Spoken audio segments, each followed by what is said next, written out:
Beberapa hari ini kan kita masih mendengar erupsi Semeru masih terus ya. Kemudian ada yang mengutarakan bahwa ini adalah sebuah pertanda bahwa nanti Pulau Jawa terbelah jadi dua. Jadi Nah, begini, itu sebenarnya sebelum bagaimana menjawab itu? pertanyaan tentang eh, Semeru yang meletus, kemudian ada beberapa kejanggalan secara teori arkeologi ya meletusnya Gunung Semeru itu dengan satu prediksi bahwa ini akan menjadi pertanda Jawa terbelah jadi dua gitu ya. Nah, sebelum kita masuk ke situ menjawab tentang prediksi itu, apakah memang seperti itu atau bagaimana, kita harus tahu dulu tentang pandangan masyarakat kita, khususnya masyarakat Jawa tentang eh, alam, tentang diri sendiri gitu ya.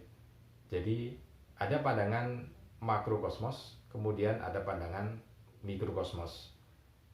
Jadi makrokosmos itu adalah satu tata kelola eh, jagat gitu ya, atau dunia atau bumi.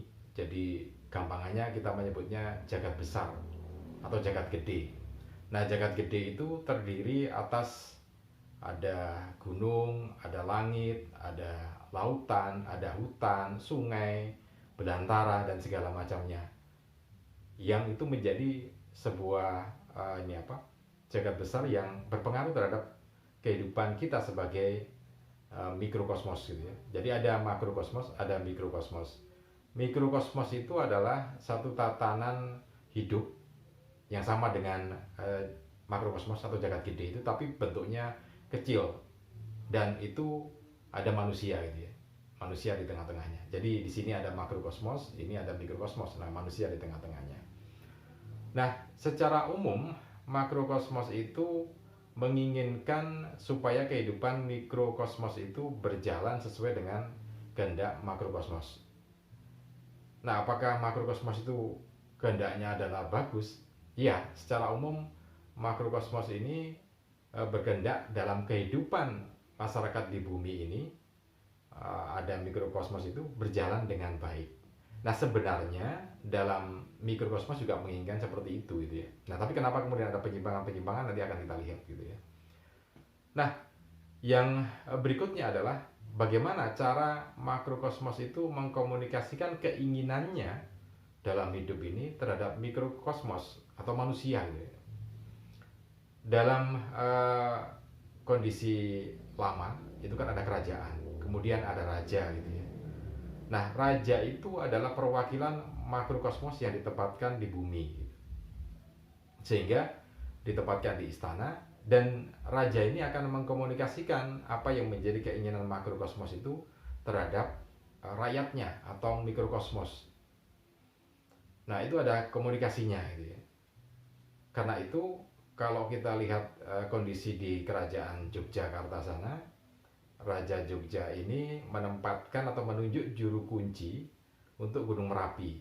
Jadi itu sebagai makrokosmos kerajaan Yogyakarta yang ada di wilayah utara.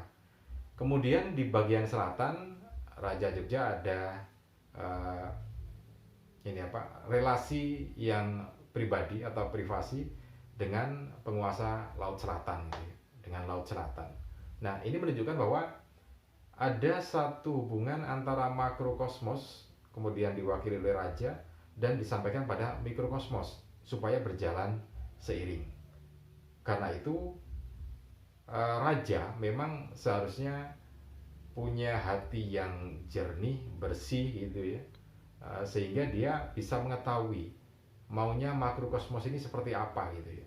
Sehingga itu yang akan disampaikan ke rakyatnya, sehingga rakyatnya pun sendiko dawo terhadap apa yang disampaikan oleh sang raja. Nah, sampai di situ konsep makrokosmos dan mikrokosmos di Jawa ya. Nah, kemudian kaitannya dengan uh, Gunung Semeru yang meletus, kemudian ada yang menyatakan wah ini Pulau Jawa terbelah jadi dua, pertanda itu ya, sebagai pertanda. Nah, kalau saya pribadi melihatnya ini bukan lagi pertanda, tetapi Semeru ini sudah marah karena Jawa sudah terbelah jadi dua. Maksudnya ini ya, secara fisik Jawa tidak terbelah jadi dua gitu kan ya. Begini, saya katakan bahwa Jawa sudah terbelah jadi dua gitu ya. Dan Semeru itu sebagai komunikasinya. Begini, di konsep yang awal tadi bahwa makrokosmos itu akan mengkomunikasikan apa yang diinginkan kepada mikrokosmos lewat perantara raja tadi ya. Nah tapi kaitannya dengan Semeru ini yang aneh, ini kan sebetulnya kalau gunung itu mau meletus itu kan ada peringatan-peringatan ya, siaga, level siaganya, siaga 3, 2, 3, 1 gitu kan ya, baru kemudian meledak atau meletus. Nah yang terjadi kemarin kan tidak ada itu, tiba-tiba meletus dan kemudian banyak orang meninggal di sana jadi korbannya gitu ya. Nah itu buat saya sebenarnya sudah marah gitu ya, karena tidak ada tanda-tandanya. Karena dalam filosofi Jawa itu kan kalau kita digara-gara itu ya, atau di kalau kita mau marah itu kan ada tahapannya ya. Tahapan kita misalnya dijahati oleh seorang itu kan kita ngalah dulu, diem ngalah dulu, kemudian masih dijahatin lagi kita kemudian ngalih gitu ya. Tahapan berikutnya ngalih gitu ya. Nah yang tahapan berikutnya kalau masih juga tetap orang yang jahatin kita itu bandel, nggak seperti yang kita inginkan, akhirnya kita ngamuk dan ngobong gitu ya. Ngamuk bisa berarti marah, ngobong juga gitu kan. Nah yang terjadi pada Semeru seperti itu gitu loh. Peringatan-peringatan sudah terjadi, tetapi kita yang diingatkan itu tidak juga ngeh sehingga marah tadi itu, melihat kondisi model letusannya loh ya, model letusannya seperti itu. Nah akan halnya kenapa marah ya, karena kita sudah terbelah jadi dua dan kita diingatkan nggak juga ngeh gitu ya, nggak juga ke Bali gitu.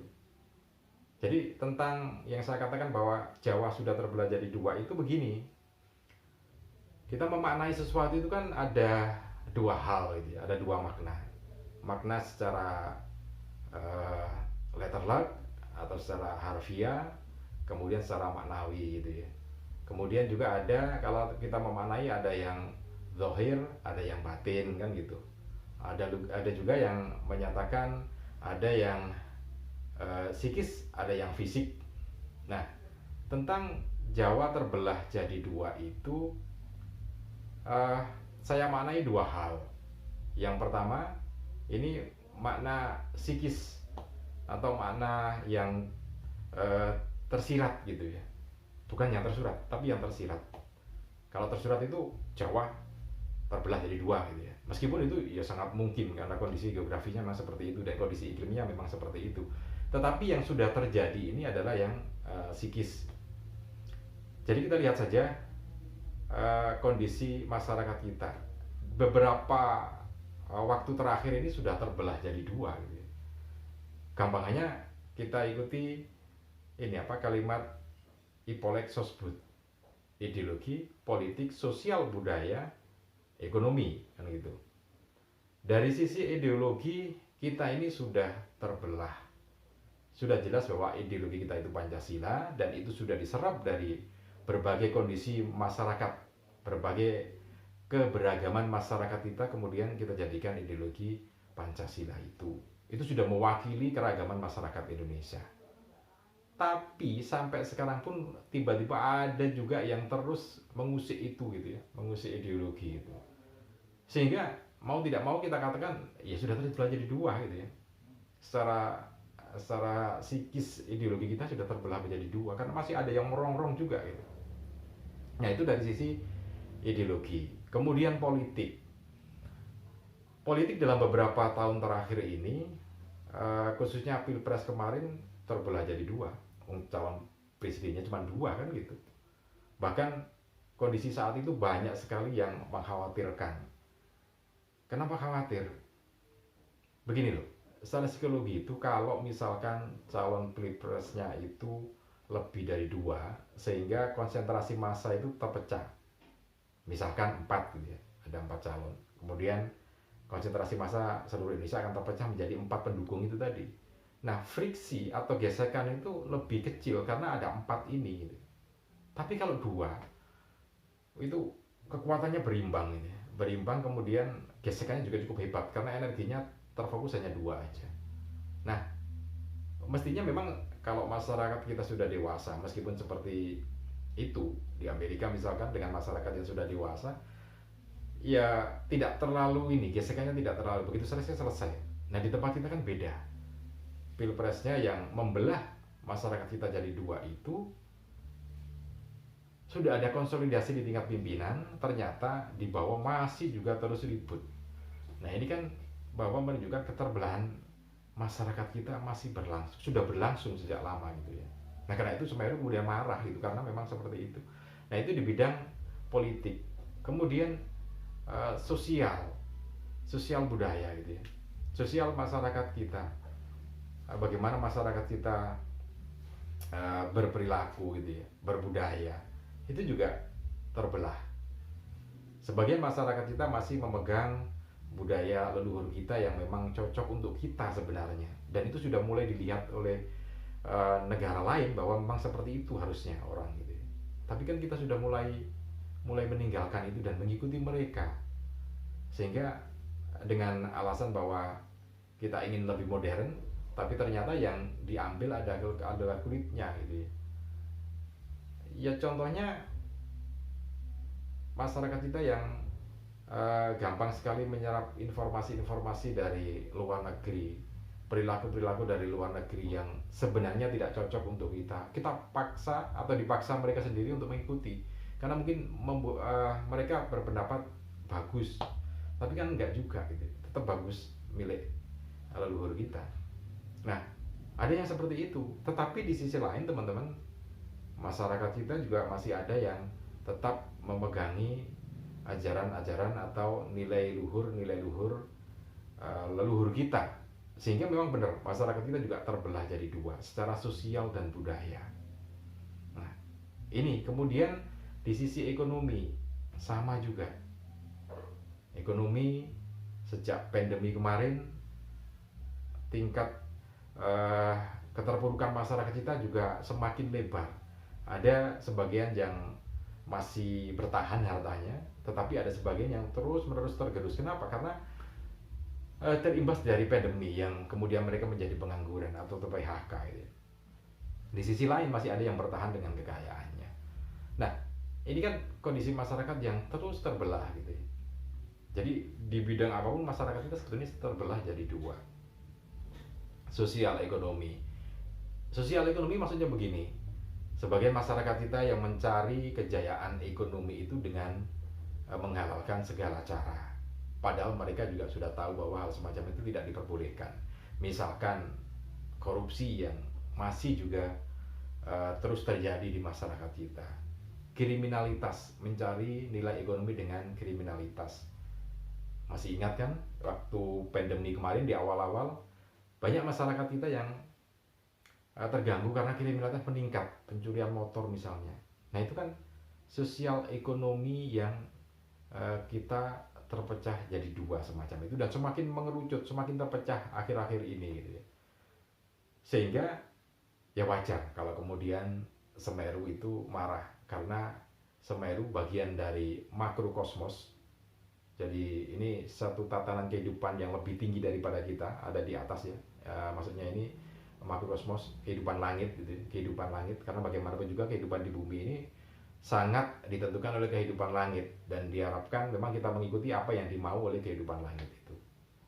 Kehidupan langit yang dimau itu seperti apa ya, tertanam dalam hati kita kan gitu, dalam berbagai ajaran agama langit gitu ya. Itu kan juga menyebutkan bagaimana kita harus hidup mestinya sama gitu ya, antara makrokosmos kemudian juga dengan ajaran-ajaran di agama langit atau agama samawi.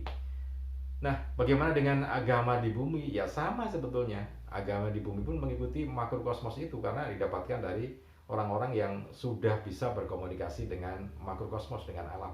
Kan tidak semuanya bisa berkomunikasi dengan makrokosmos ya. Ya kalau di dalam sistem kerajaan ya raja kan sebagai wakilnya untuk berkomunikasi itu. Jadi itu yang dikomunikasikan kepada kita, bahwa kita sudah terbelah. Marahnya kenapa? Ya itu tadi, model letusannya tidak seperti biasanya yang ada siaga 1, 2, 3 gitu kan, atau dibalik siaga 3, 2, 1 kan gitu. Ini kan tiba-tiba meletus gitu. jadi marah. Nah, itu secara psikis sebenarnya sudah terbelah. Berbahaya, ya pasti berbahaya, itu sangat berbahaya sekali. Nah, kemudian apa? Secara fisiknya. Secara fisik sebetulnya sangat mungkin. Kenapa? Karena uh, ini ya, Pulau Jawa itu miring kan, miring ke utara. Jadi kalau misalkan nanti sudah miring ke utara, terus ditambah dengan mencairnya es di kutub, otomatis kan akan tenggelam. Terbelah jadi dua itu artinya macam-macam. Bisa yang satu di darat, yang satu di dalam lautan kan gitu. Kalau tenggelam kan di dalam lautan, sehingga ada Jawa yang di atas lautan, ada yang di dalam lautan, sehingga terbelah jadi dua. Atau misalkan seperti lumpur lapindo, kalau dideret, ditarik dari utara ke selatan, ya bisa jadi terbelah jadi dua antara barat dan timur kan gitu ya. Nah, secara geografis, secara arkeologis itu sangat mungkin gitu loh. Karena itu secara psikis maupun secara fisik sama, bisa terjadi. Tapi secara psikis ini sudah terjadi. Nah, karena itu letusan Merapi itu sebagai bentuk amarah bahwa kita sudah terbelah jadi dua. Diingatkan berkali-kali, tidak ingat. Karena kan tahun 2021 kemarin di awal itu kan juga ada letusan di beberapa gunung itu ya, termasuk Semeru gitu. Nah, ini yang jadi catatan. Nah, sekarang begini, kalau sudah terbelah semacam itu, ini kan berbahaya. Harusnya bagaimana gitu kan. Nah, muncul ini apa? Satu yang dipegang oleh masyarakat kita tentang ramalan Jayabaya. Kalau sudah terbelah jadi dua semacam ini, yang sering diingat tapi mungkin entah dilaksanakan apa enggak sama orang kita ya. Nek wis titiwancine jaman edan, wong kang ora edan ora keduman, nanging sak bejo-bejane wong sing edan isih eling, isih bejo wong kang eling lan waspada gitu ya. Jadi begini, kalau sudah sampai pada zaman edan, maka yang tidak ikut edan nggak akan kebagian gitu ya. Jadi maksudnya itu ketika zaman edan, maka semua orang edan, menggila untuk mencari kekayaan itu. Menggila artinya nggak peduli itu halal haram, nggak peduli itu etis atau tidak gitu ya. Diambil saja, nggak peduli nyikut kanan, menyakiti yang lain, diambil saja pokoknya untuk kejayaan diri sendiri gitu. Nah, itu yang disebut edan. Lah karena sudah zaman edan, kalau tidak edan seperti itu nggak akan kebagian gitu ya. Sehingga kelihatannya bahwa orang edan itu akan beruntung gitu loh. Tetapi sebegitu beruntungnya orang yang edan, masih beruntung orang yang eling lan waspada, ingat dan waspada gitu ya. Sehingga itulah orang yang nanti akan selamat dalam kehidupan ini. Sehingga dengan keselamatan itu akan mencapai kemuliaan. Karena orang selamat dulu baru mulia gitu ya. Selamat dulu, apa yang dilakukan selamat dulu, baru nanti akan mendapatkan kemuliaan. Tidak, orang yang tidak apa, orang yang kaya dulu, mulia dulu secara duniawi, kemudian akan mendapat keselamatan, tidak bisa. Karena orang harus selamat dulu, kemudian bisa mulia gitu. Nggak bisa dibalik, orang yang kaya dulu kemudian jadi selamat atau mulia itu ya nggak bisa. Jadi selamat dulu. Karena itu bagaimana cara selamatnya? Eling lan waspada tadi itu. Kemudian juga harus mengikuti apa yang disampaikan oleh leluhur kita, ajaran-ajaran adat budaya leluhur kita. Karena begini teman-teman, ini menarik karena makrokosmos yang diwakili Semeru itu kemudian mengingatkan kita, itu kan namanya saja Mahameru gitu ya. Jadi Maha itu sesuatu yang memang sangat gitu ya. Maha itu sangat gitu. Kemudian Meru itu mengerucut gini loh, mengerucut. Jadi kalau dari letusan itu kan nanti akan tumbuh lagi mengerucut gini. Meru namanya. Jadi Mahameru. Sebetulnya sangat bagus sekali pengingatnya. Nanti orang-orang kita akan mengerucut gitu ya. Jadi terbelah jadi dua sini, sini yang katakanlah ini aliran yang orang-orang yang memakai paham kehidupan yang semaunya, kemudian ini yang mengikuti aturan-aturan leluhur kita akan mengerucut jadi satu gitu. Sehingga tinggal sedikit yang selamat kan gitu. Ya, itu pengingat tentang letusan Gunung Semeru atau Puncak Mahameru itu. Oke, mudah-mudahan ini bisa bermanfaat. Ayo segera kita kembali lagi ke leluhur leluhur kita semuanya. Salam Rahayu.